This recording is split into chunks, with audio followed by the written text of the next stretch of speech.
Sur ce plateau, Mathieu Clouvel-Guervezo, consul général de France à Tel Aviv. Bonjour, merci d'être avec nous. On va revenir d'abord sur les résultats de dimanche dernier. 2 candidats se sont qualifiés pour cette 8e circonscription des Français à l'étranger, dans laquelle se trouve Israël.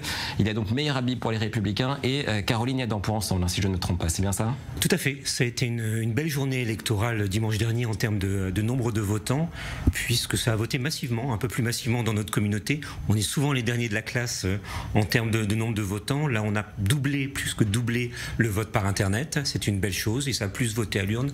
Donc, c'était une belle journée électorale avec donc 2 candidats qui se dégagent.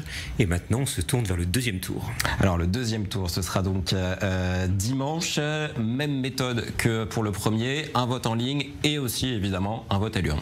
Tout à fait. Un tout petit peu plus court, un point d'attention sur le vote par Internet. D'abord, je voudrais rendre hommage à toutes mes équipes, aux bénévoles, aux dizaines, voire centaines de bénévoles et aux équipes à Paris. On fait tout pour organiser le vote par Internet et à l'urne dans les meilleures conditions possibles, dans ces délais très très courts. Le point important, c'est qu'à partir de demain, 13h, tous les Français d'Israël, nous allons pouvoir voter par Internet et c'est jusqu'à jeudi soir 19h, toujours heure israélienne, que nous pourrons voter.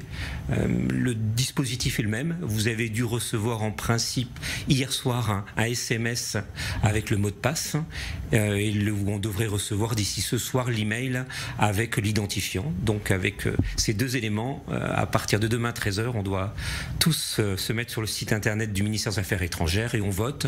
C'est simple et c'est rapide et sécurisé. Moi j'ai réussi à le faire, voilà, mais reprenant un tout petit peu, en moins de 5 minutes et ça évite de se déplacer dimanche. Donc un peu plus de 24 heures pour voter en ligne à partir de demain 13h, hein, si je ne me trompe pas, jusqu'à jeudi 19h. Si on n'a pas reçu le message, c'est parce qu'il y a peut-être un problème de numéro de téléphone, on n'a pas changé son numéro de téléphone sur le site du ministère des Affaires étrangères. C'est exactement cela. C'est-à-dire si vous n'avez pas reçu, alors on peut aller sur le site du ministère des Affaires étrangères pour se le faire renvoyer. Si ça ne fonctionne pas, c'est que vous n'avez pas rempli le bon email ou le bon numéro de téléphone sur ce site-là. Et sinon, il faudra aller voter dimanche. Il y a plusieurs bureaux de vote à travers le pays.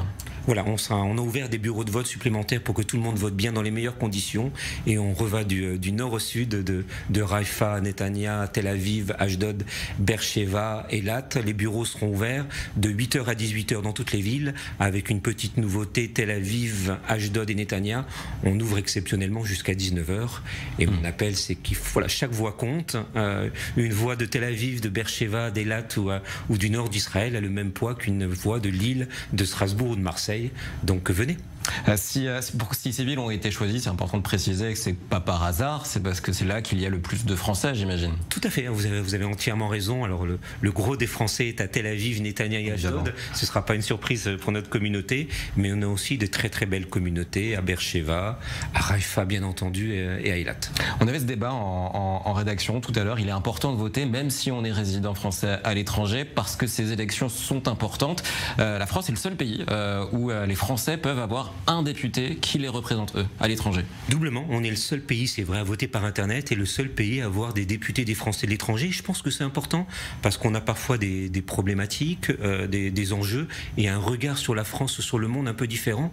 Et c'est la richesse de la France, c'est d'accumuler tous ces regards pour faire la nation, la République. C'est très important. Il y a des dossiers importants, la retraite aussi quand on est à l'étranger ou encore les relations France-Israël qui sont plus qu'importantes en ce moment.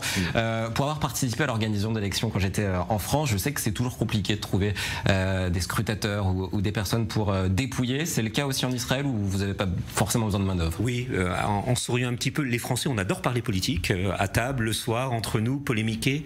C'est un petit peu plus compliqué d'avoir des bénévoles. Donc c'est un petit appel, si vous voulez bien. On a besoin de scrutateurs et d'assesseurs encore dimanche. N'hésitez pas à nous faire un petit email au consulat, toutes les bonnes volontés pour une journée ou une demi-journée, voire un peu plus, on est preneur. En général, ça ne dure pas très longtemps, je crois, le dépouillement. C'est peut-être une histoire d'1 heure, quelque chose comme ça, après la fermeture des bureaux de vote. Tout à fait. Et il suffit de laisser sa carte d'identité, si je ne me trompe pas. Vous connaissez les choses mieux que moi. Exactement. Voilà, sans l'expérience. J'ai participé à quelques élections, en effet, quand j'étais en France, pas autant qu'en Israël. Mais écoutez, c'est en effet une certaine expérience. Merci beaucoup, Mathieu Clouvel-Guervezo, d'avoir été avec nous, consul général de France à Tel Aviv. On félicite encore, en effet, toutes les équipes du consulat qui sont mobilisées depuis maintenant 1 mois pour organiser ces élections aussi bien que possible. Merci beaucoup.